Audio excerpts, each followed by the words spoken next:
লক্ষ্মীপুরে ইউসুফের বসতঘরে হামলা চালিয়ে ভাঙচুর ও ফাতেমা সহ 4 জনকে পিটিয়ে আহত করা হয়েছে।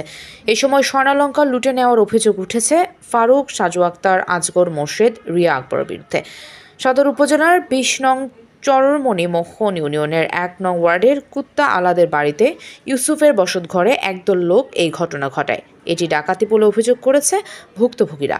আহতরা হলেন ইউসুফ, রিয়াজ, ফাতেমা, জয়গুন বানু। পুলিশ ও ভুক্তভোগীরা জানায়, ইউসুফের 10% জমিন ফারুক জবরদখল করে রেখেছে। ঘটনার সময় 10 থেকে 15 জনের একদল ডাকাত ইউসুফের বসত ঘরে ঢুকে পড়ে।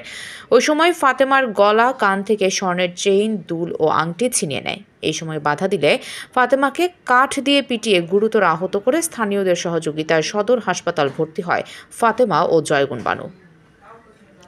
ফারুক দীর্ঘ 16 বছর যাবৎ জোর জবরদস্তি করে একই বাড়ির 17টি পরিবারের সম্পত্তিও জোরপূর্বক সন্ত্রাসী কায়দায় জবরদখল করে রেখেছে। ফারুকের বিরুদ্ধে থানা ও আদালতে একাধিক মামলা রয়েছে। অভিযুক্ত ফারুক ও তার স্ত্রীর সাথে যোগাযোগ করলে তিনি সাংবাদিকদের বলেন, আমার কিছু বলার নেই। লক্ষ্মীপুর থানার ভারপ্রাপ্ত কর্মকর্তা ওসি আব্দুল মুন্নাফ বলেন, আদালতের নির্দেশে গ্রেফতারের পরোয়ানা পাঠানো হয়েছে। থানাতে আসামি ধরার জন্য পুলিশের চৌকস টিম কাজ করছে মাঠে।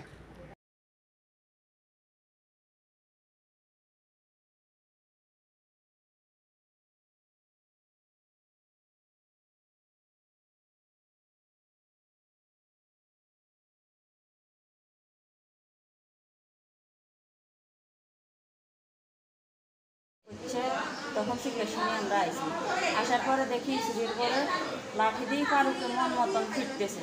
ফিটার পরে হেরবো আনি রড একটা দিছে, রড এটা দিয়ে বাড়ির সাথে সাথে মাথা ফাটিয়েছে।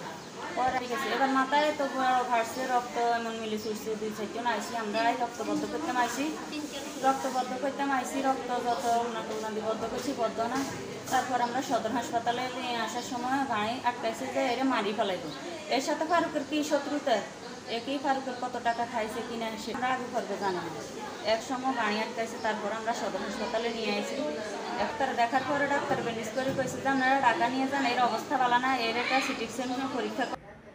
লক্ষ্মীপুর প্রতিনিধি সোহেল হোসেনের পাঠানো তথ্য ভিডিও চিত্রে PIB 71 TV।